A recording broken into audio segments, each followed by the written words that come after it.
All right, welcome to the YouTube channel. Haven't been really uploading as of recently for good reason, but we are back. And I kind of wanted to do a little Q&A video, right? I did it on my Instagram.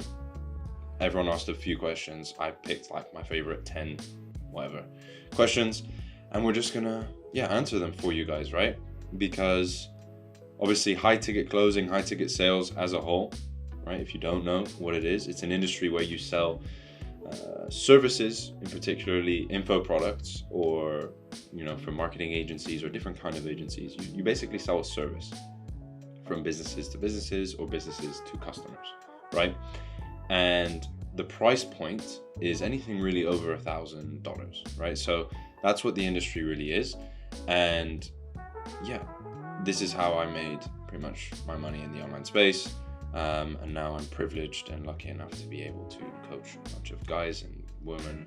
It's amazing, right? I love what I do. But this video is mostly for people who are maybe looking about getting into the space. They don't really know if it's for them. They have questions, and hopefully these will answer those questions for you. So let's just jump straight into it. First one, I speak English fluently, but without an American British accent. Can I do this? Can I become a high ticket closer? The answer to that is yes. I work with a lot of people from all over the world. I've worked with people based in Italy, people based in Hungary, and many different places, people based in Spain, Netherlands, and they don't have an American British accent. They just work on their English skills, right? As long as you speak English to a high level, it doesn't matter. You don't need to have an American British accent as long as you speak English well and you're not like, sorry, I don't understand what you mean when you said that, and you actually don't understand English, right? That is a problem. But if you understand the language completely and you can communicate effectively, then yes, you can do this. You can definitely become a high ticket closer. And if your English isn't great, just practice. Maybe work as an appointment setter to begin with, and then turn into a high ticket closer once your English is at a high enough standard, right? So hope that one answers that question. Right, on to the next question. So can someone who is still in high school try doing this, appointment setting / closing? The answer to that, yes. We'll go into a bit more depth because obviously if you're trying to be a closer, it is more of a commitment, right? You have more responsibility, and it's not something that you can almost, you can do it on the side very much. I've seen it happen, but it's just it takes more work, right? That's for sure. But if you're ready to put in the work, great. But what I'd recommend doing, especially if you're in high school, you're so young, just do appointment setting, learn about the industry, learn about, different businesses you could be working with, get some experience, so then when you have more time on your hands, you can go all in on closing, right? And you're making more money, and it is a better transition, in my opinion.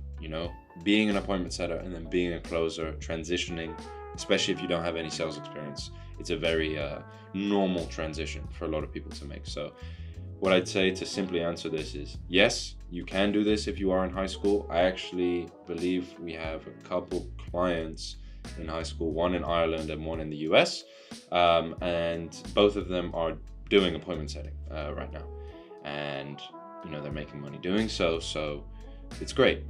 But they're busy with exams. It's May at the time of recording this, so it's exam season for them, so it just is better to be an appointment setter, in all honesty, because you have so many other commitments, especially at that level. But once they are done with high school, they plan on going all in and transitioning into closing. That's their kind of roadmap and their action plan that we are working together.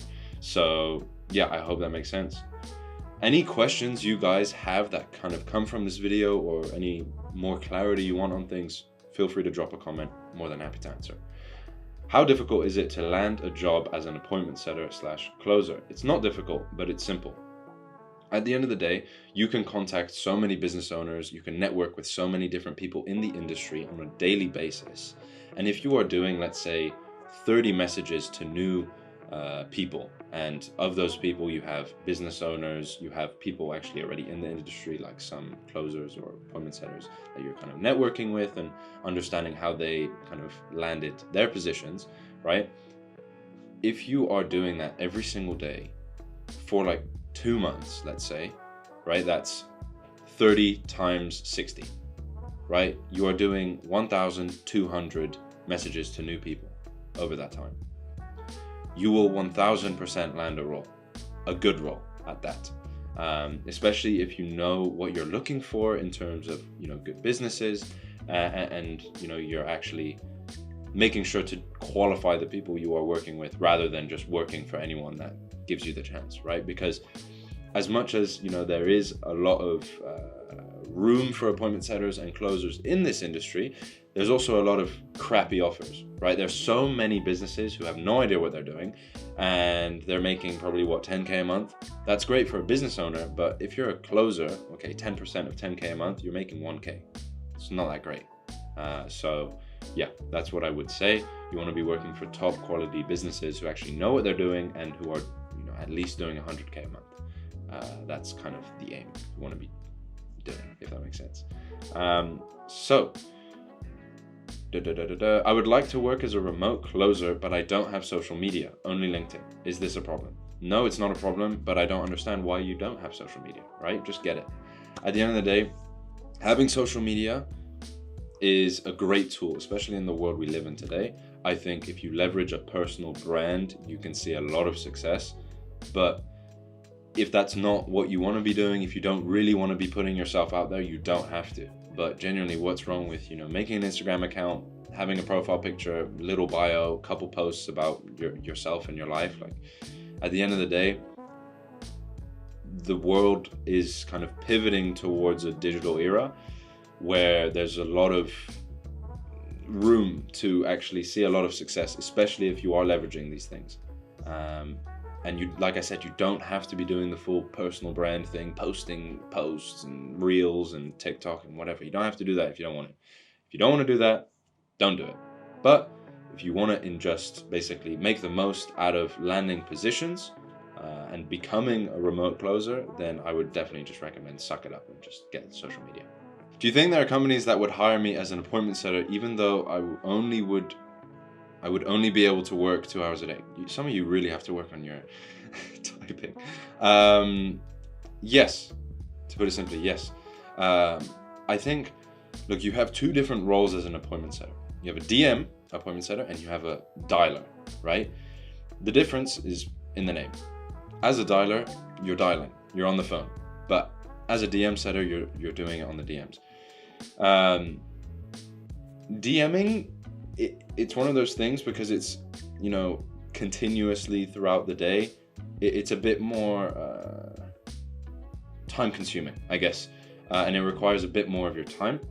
But if you're a dialer, realistically, if you'll get a list of leads. If you call them all in the day, that's your job. That's all you have to do, and that can definitely be done in under 2 hours. So what I'd say is, if you only have 2 hours and you're not able to, let's say if you're at university and you only have 2 hours, like if you're not able to take out your phone and do a couple DMs while you're at uni or whatever, then definitely just go for a dialing appointment setting role, right?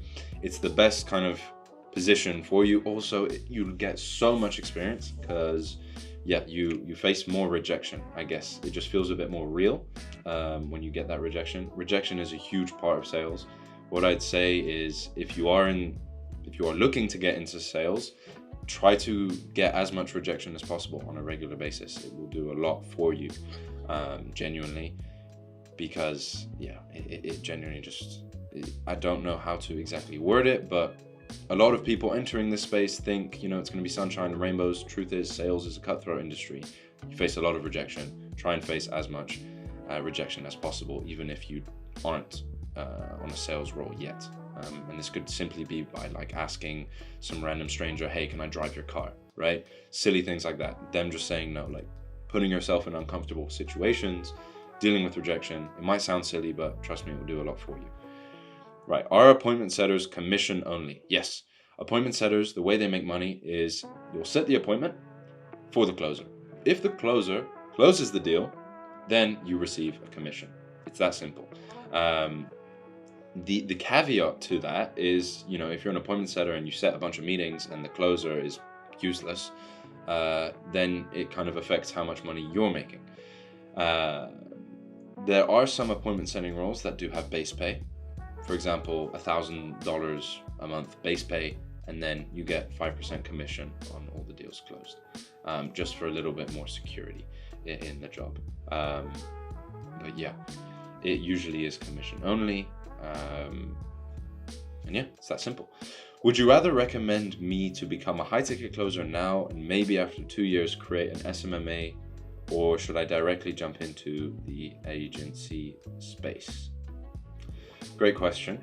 I mean, it depends where you're at with your skill set, right?